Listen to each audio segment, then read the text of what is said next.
Hola, ¿qué tal amigos? Hoy les traigo un pequeño tutorial de cómo resolver sumas y restas con la ley de los signos. Para empezar, yo les aconsejo que plasmen el siguiente escrito en su libreta. Este estará siendo nuestro procedimiento a seguir para resolver este tipo de operaciones.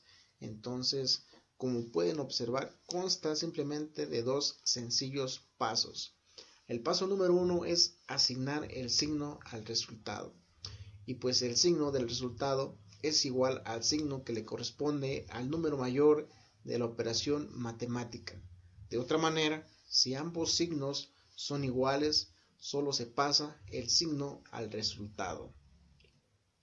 Recordando un poco sobre el signo, pues el signo de un número siempre va del lado izquierdo. Cuando el número está solo, pues se toma como signo positivo.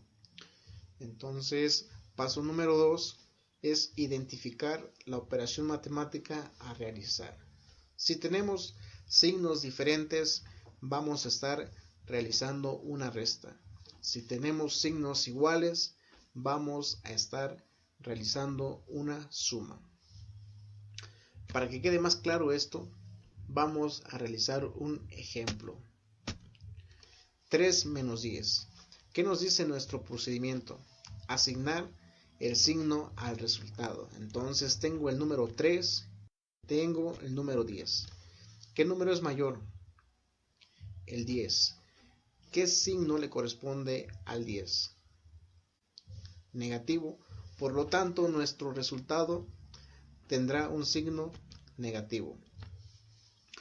Paso número 2. Identificar la operación matemática a realizar. Tengo un signo positivo y un signo negativo. Tenemos signos diferentes, por lo tanto, se va a estar realizando una resta. Entonces, 10 menos 3, 7. Y menos 7 es el resultado de 3 menos 10. Aquí a veces uno llega a confundirse porque se tiene a veces primero el número menor y después el número mayor. Entonces, pues no se preocupen, que aquí cuando se trabaja con signos es válido tomar primero el número mayor y realizar la operación. Por eso yo tomé el 10 y después le resté el número 3. Bueno, para que quede más claro este tema, vamos a realizar otros ejemplos. Menos 4 más 16. ¿Qué nos dice el paso número 1? Asignar el signo al resultado. Entonces yo tengo el número 4 y tengo el número 16. ¿Cuál de estos números es mayor? El 16. ¿Qué signo le corresponde a este número? Positivo. Por lo tanto, nuestro resultado tendrá un signo positivo. Paso número 2. Identificar la operación matemática a realizar. Tengo un signo negativo, tengo un signo positivo. Entonces tenemos signos diferentes, por lo tanto se estará realizando una resta. 16 menos 4, 12. Siguiente ejemplo, amigos. Tengo menos 30 más 23.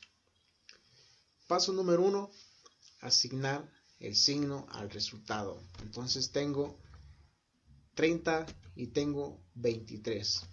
¿Cuál de estos números es mayor? Pues el 30. ¿Qué signo le corresponde al 30?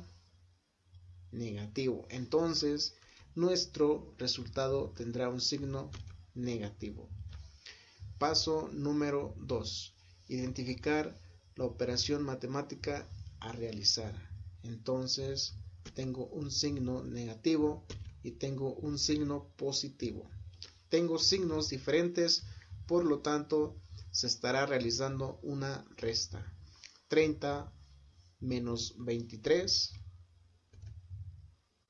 menos 7. Por último, el siguiente ejemplo. Menos 12 menos 10. Aquí algo importante que había comentado anteriormente y que también está plasmado en la parte de arriba. Si ambos signos son iguales, solo se pasa el signo al resultado. Aquí tenemos signos iguales, por lo tanto, simplemente pues se pasa el signo al resultado. Será negativo. Tenemos un signo negativo y un signo negativo.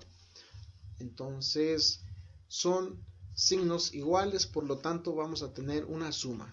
12 más 10, 22. Y pues bueno amigos, esto estaría siendo todo de mi parte. Espero les sirva esto que les expliqué, espero les ayude. Un saludo y hasta la próxima.